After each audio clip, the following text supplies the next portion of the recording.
Hello दोस्तों, मैं हूं अतुल। आप सबने खरगोश और कछुए की कहानी तो सुनी होगी। दोनों की रेस होती है। खरगोश ओवर कॉन्फिडेंस में आकर थोड़ी देर आराम करने लगता है और सो जाता है। कछुआ धीरे धीरे उससे आगे निकलता है और जीत जाता है। हमें मोरल बताया जाता है, slow and steady wins the race. पर आज के समय में मेरा या आपका कंपटीटर कभी सोता है? अगर आप एक स्टूडेंट हो तो आपको compete करने वाला आपसे ज्यादा स्टडी कर रहा है, आपसे ज्यादा नोट्स बना रहा है, आपसे ज्यादा प्रॉब्लम सॉल्व कर रहा है, आपसे ज्यादा कोचिंग ले रहा है। अगर आप एक बिजनेसमैन हो तो आपको compete करने वाला आपसे ज्यादा क्रेडिट दे रहा है, आपसे ज्यादा नए प्रोडक्ट लॉन्च कर रहा है, ज्यादा ऑफर्स दे रहा है, ज्यादा प्रमोशंस कर रहा है। तो मेरे और आपसे compete करने वाला आज के समय में सोता नहीं है, वो डे बाय डे अपनी ग्रोथ में लगा हुआ है। तो यहां मैं आपको एक दूसरा पर्सपेक्टिव देना चाहता हूं। कहानी बहुत इंटरेस्टिंग है, सुनते रहिएगा। अब वो खरगोश जो कछुए से हार गया था, वो बहुत दुखी हो जाता है, क्योंकि उसके आसपास वाले और उसके दोस्त उसका साथ छोड़ देते हैं। उसके दोस्त उसे बोलते हैं, अरे तूने तो हमारी नाक ही कटवा दी, तू एक खरगोश होकर एक कछुए से हार गया। और खरगोश बहुत दुखी होकर जंगल छोड़कर जाने लगता है। रास्ते में उसे एक संत महात्मा जी मिलते हैं। महात्मा जी देखते हैं कि खरगोश बहुत हताश लग रहा है। वो उससे कारण पूछते हैं। खरगोश अपनी सारी व्यथा उनके सामने बयां कर देता है। तो महात्मा जी उसे बोलते हैं, अरे भगवान ने तुझे बनाया ही तेज रफ्तार के लिए है। तुझे वो कछुआ क्या, दुनिया का कोई कछुआ नहीं हरा सकता। खुद की गलती को पहचान, पश्चाताप कर और अब खुद को माफ कर और खड़ा हो, दोबारा जा अपनी कर्म भूमि पर।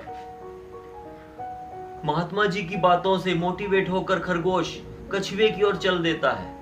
उधर कछुआ जंगल में एक मस्त पार्टी कर रहा होता है। कछुए की एक नहीं, दो गर्लफ्रेंड बन चुकी होती है। कछुए ने नया मॉडलिंग कॉन्ट्रैक्ट भी साइन कर लिया था। कछुआ छाप अगरबत्ती। अब जैसे इंसान की एक आदत होती है कि वो कोई काम अच्छा कर लेता है या उसके साथ कुछ अच्छा हो जाता है तो वो अपनी बात बहुत बड़ा चढ़ाकर पेश करता है। ऐसे ही कछुआ भी लगा हुआ था। कछुआ सबको बता रहा था, डेली डंबल मारता हूं, पावर योगा करता हूं डेली, प्रोटीन शेक लेता हूं डेली, तभी तो मैं खरगोश को हरा पाया हूं। तभी वहां पर खरगोश आ जाता है और खरगोश आकर उसे दोबारा चैलेंज करता है। कछुआ उसे कहता है, अरे जब तुझे एक बार हरा दिया तो दोबारा भी हरा दूंगा, आ जाना। अगले दिन सवेरे दोबारा रेस शुरू होती है। उधर रेस शुरू होती है 1 2 3 और इधर रेस खत्म भी हो जाती है। कछुआ 3 या 4 कदम ही चल पाता है और खरगोश तेज दौड़कर जीत भी जाता है। अब यहां मोरल क्या निकलता है? Fast and focused wins the race. अगर आप किसी काम में फास्ट हो तो आपको फोकस्ड रहना ही पड़ेगा।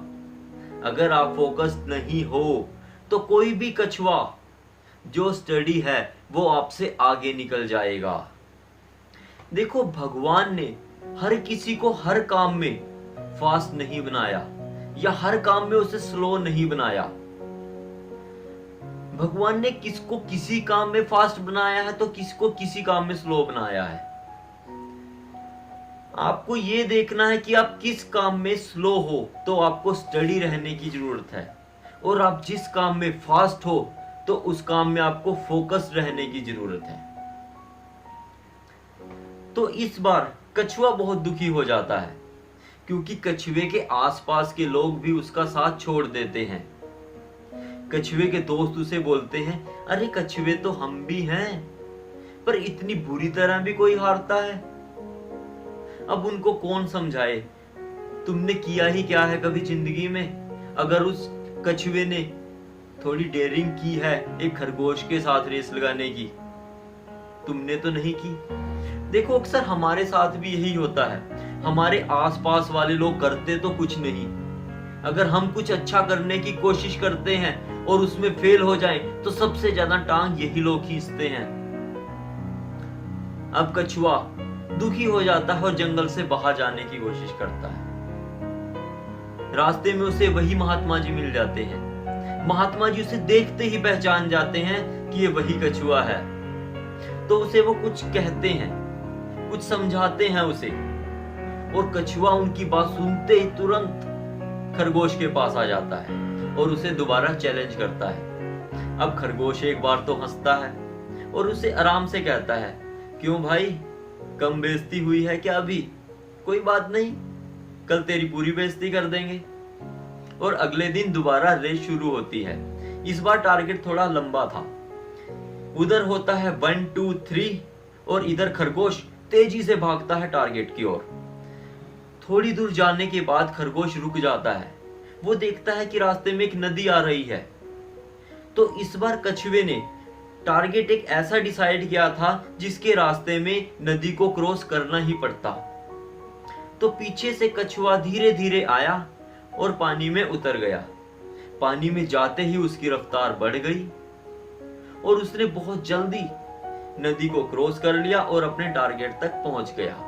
इस बार फिर खरगोश हार गया और कछुआ जीत गया। अब मोरल क्या निकलता है यहाँ पर? Find out where do you belong. आपको पहले ये पता लगाना है कि आप कहां पर बिलोंग करते हो, आपकी स्ट्रेंथ क्या है। देखो आज के समय में बहुत से लोगों के साथ एक प्रॉब्लम है। जो एक अच्छा एथलीट बन सकता था वो सेल्स में है, जो अच्छी सेल्स कर सकता था वो मैन्युफैक्चरिंग में है, जो मैन्युफैक्चरिंग कर सकता था वो एक शॉपकीपर बना बैठा है, जो एक अच्छी कोडिंग कर सकता था वो कहीं पर रिसर्च कर रहा है। तो बहुत से पर्सन ऐसे हैं जो अपने अपने प्रोफेशन में नेचुरली फिट नहीं है। अगर वो अपने स्ट्रेंथ के अकॉर्डिंग काम करते तो वो बेटर परफॉर्म कर पाते। तो यहाँ पर एक क्वेश्चन और होता है मन में कि अपनी स्ट्रेंथ को पहचाने कैसे, किस फील्ड में जाएं हम। तो मैंने एक वीडियो और बनाई है इसके ऊपर, वो मेरी आने वाली वीडियो है, आप उसको जरूर सुनिएगा। उसमें यही बताया गया है कि कैसे अपनी स्ट्रेंथ को पहचाने। तो उसके लिए आप ये चैनल को सब्सक्राइब कर लें और बेल आइकन को भी प्रेस कर दें ताकि आपको आने वाली हर वीडियो की नोटिफिकेशन मिलती जा सके। तो मिलते हैं नेक्स्ट वीडियो में। Bye bye.